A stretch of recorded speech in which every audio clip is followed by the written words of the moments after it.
I'm Random Ross, and for once, I'm going to review a book. So stay tuned, because I'm going to talk about those monkeys. Ooh, ooh, ooh.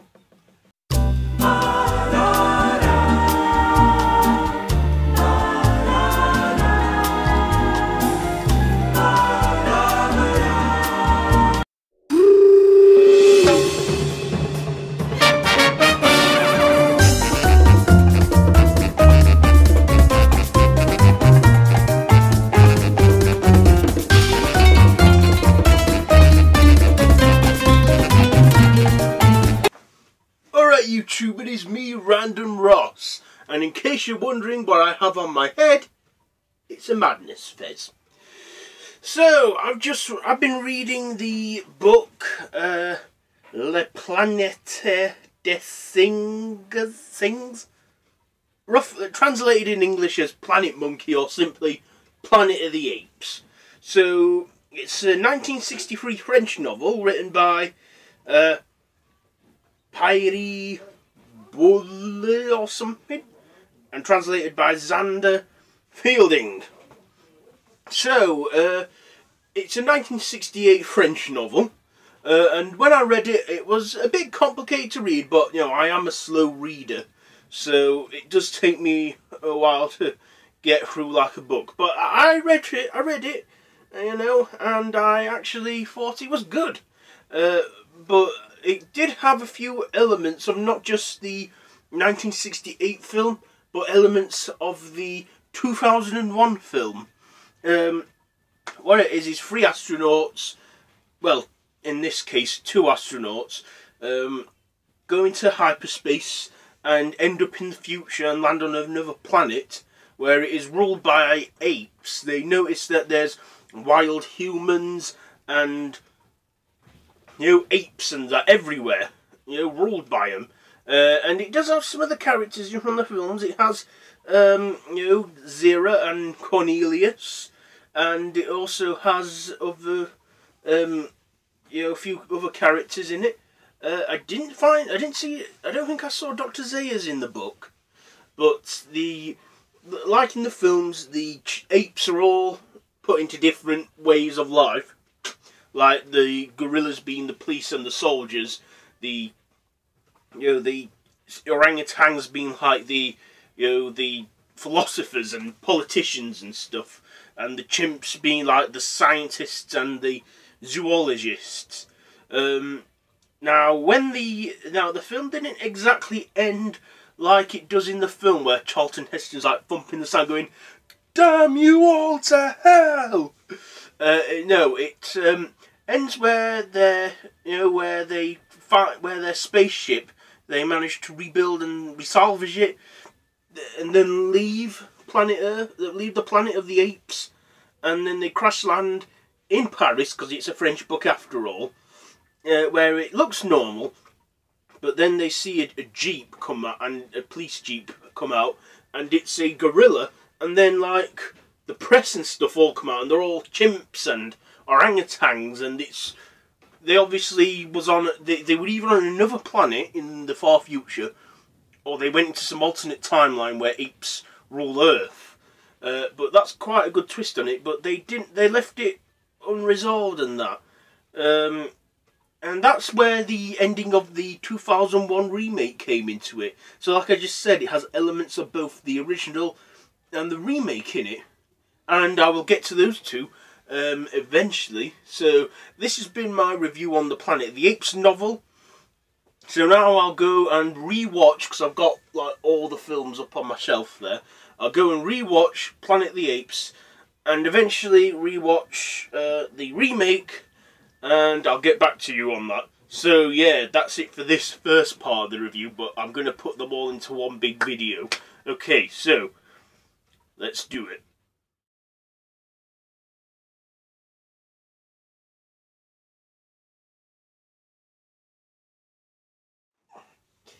Alright YouTube, it is me, Random Ross, and I'm back with the second part of this review, and it's been ages since I did the first one. So, now I'm reviewing Planet of the Apes 1968, screenplay by Michael Wilson, Rod Serling, and starring Charlton Heston, Roddy McDowall, Kim Hunter and Linda Harrison.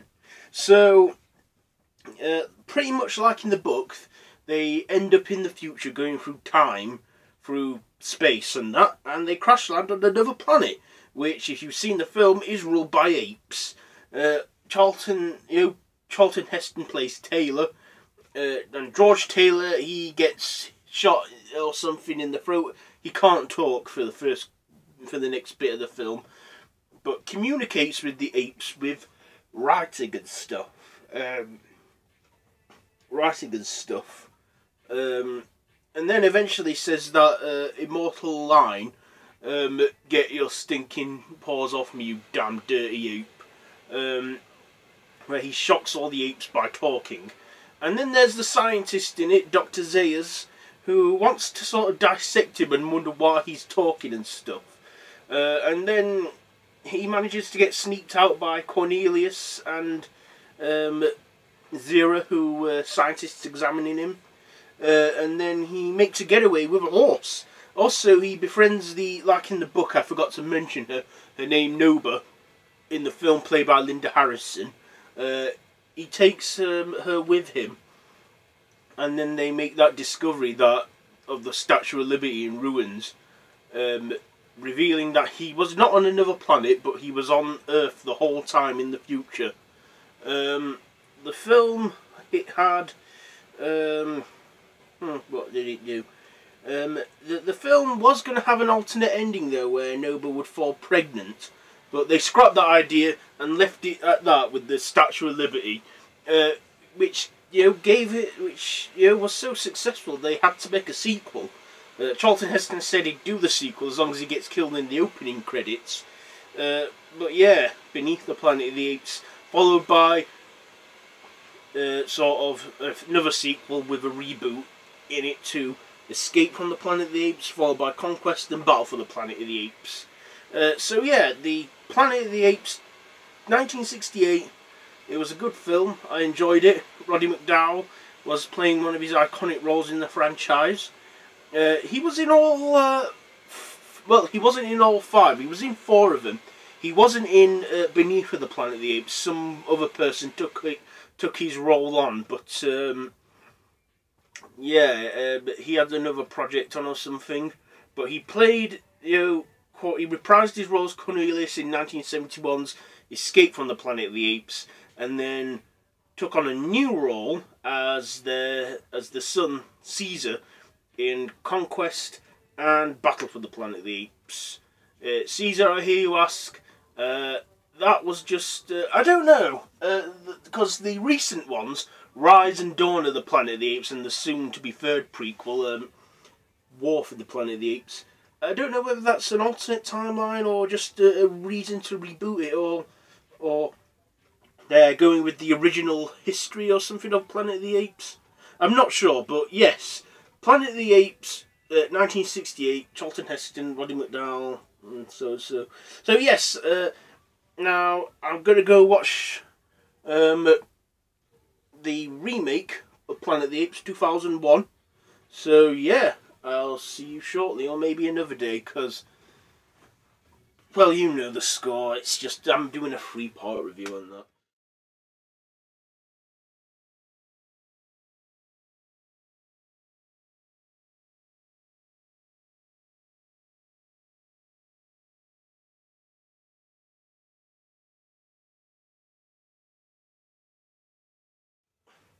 Alright YouTube, it is me, I'm back again, Random Ross. So, just over a week ago I reviewed the Planet of the Apes French novel, called, I think I've still got it written here, La Planète des Singes, or something, des Singes, translates as Planet Monkey or Planet of the Apes. And then I, about a few days, I think it was, the other day, I think it were, 3 days or something. Yeah, it were. God, I'm not on track at the moment. I reviewed the original 1968 film, Planet of the Apes. So today, in this third and final part of the review, I'm reviewing Planet of the Apes 2001. Now, I wasn't planning on doing this. Oh, by the way, I got the idea for this video from a subscriber of mine, Spooky Astronaut, Emma. She did a book and then a review film of the book and film Needful Things, and it gave me the idea to do Planet of the Apes. And I weren't planning on doing the remake, but like I said, the book has a lot of elements from the original and the remake, so let's do that. So it's written or screenplayed by William Broyles Jr., Lawrence Connor, and Mark Rosenthal. Oh God, why do they have complicated names? I can't read. Directed by Tim Burton, starring Mark Wahlberg, Tim Roth, Helena Bonham Carter, and Michael Clarke Duncan, and that other guy, I can't remember his name, but he was in Big Fat Liar, and he was also Rhino in The Amazing Spider-Man 2. So, the difference with this one is, now, I think that the 1968 film is one half a dozen of the book, and then the remake is like the other half a dozen.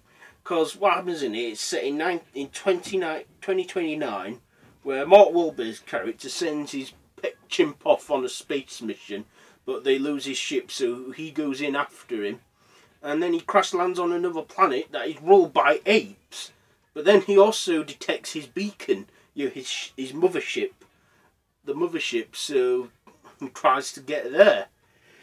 But he gets caught and abused and that by some apes, especially Tim Roth's character. He's like the villain in it. He's a chimp, but he's the villain. It also has Michael Clarke Duncan in it as a gorilla. God rest his soul, he was a great actor. I also knew him as the Green Mile guy. Then there's one chimp in it who is like the senator's daughter, who is played by Helena Bonham Carter. So what he does is he manages, he convinces Helena Bonham Carter's chimp character to help him, and then they go out on this adventure with a group of other humans to find the mothership. Only when he does find it, it's a wreck. Discovers that all the 8 cages are broken out of, and then recorded messages. And it turns out that the space apes that were on board his ship in the year 2029 are like the descendants of all the apes that have evolved and stuff. Where humans are like animals, and well, yeah, like the evolutionary process. Sorry about that. Is reversed. So anyway, in the end, his little space chimp, finds him on the Planet of the Apes, and they all get down on their knees and worship him, and he's seen as a god. Tim Roth's character, is just deserts by being isolated in a control room or something after he fires a gun. The film, I think, had cameos from Linda Harrison and Charlton Heston, but they were very vague. So yeah, and like at the end of the French book, he lands, not in Paris though, because it's an American thing. He lands in Washington, and at the Lincoln Memorial, he doesn't see Abe Lincoln sat in a chair, but a chimp of him, which really looks like Tim Roth's chimp character. Anyway, the film has the similar kind of ending where he's like, oh, I should warn you, there are spoilers in all this. He notices that there's police and firemen there that are all gorillas, and then there's the press and that are all chimps and orangutans. So then the film just ends there without a sequel, which when I was 10 years old I was disappointed by. But yeah, so like in this one, I'm assuming that he landed on a planet ruled by apes where his spaceship crashed, which sustained life, and then he went back home to Earth only to discover the same thing had happened. But did he go back home to his time or the far future? I reckon it was the far future. Okay, so I'm going to rank all these up now because I've not ranked them yet. So you know, I'm Spooky Astronaut. She says she loves Planet of the Apes and wanted to know what I thought. So I've reviewed all three now. So I'm going to give the French novel a, let's see, I'll rank it out of 10. A nice 6.5 out of 10. The original 1968 film Planet of the Apes a 7. 7.5 out of 10, and I'm going to give the 2001 remake probably a 6.5, I think, maybe. These are all just my personal opinions alone, okay? You don't need to agree with them. So, Planet of the Apes, well, the franchise had saw a reboot in 2011 with a prequel, Rise of the Planet of the Apes, starring Andy Serkis, James Franco. Then there was the sequel, Dawn of the Planet of the Apes, with Andy Serkis again as Caesar, Jason Clarke, Gary Oldman. And now they're working on a third prequel, War for the Planet of the Apes. And I don't know if Andy Serkis is reprising his role as Caesar. I do know that Woody Harrelson's joined. So, yes. This has been my review on the Planet of the Apes book, original film and remake.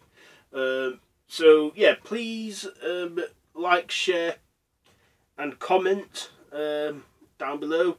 Also in the description below are links to my Facebook page, my Twitter account. So be sure to click on like and on my Facebook and follow me on Twitter to stay updated on what I get up to when I'm not on YouTube.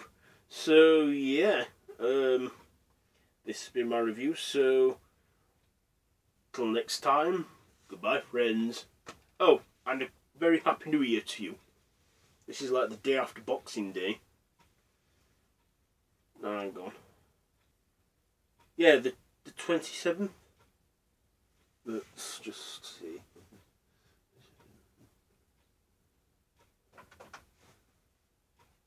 Oh well, whatever day it is, I'll be uploading this song. I'll probably be uploading it the day after Boxing Day. Anyway, yeah. Till then. Bye-bye.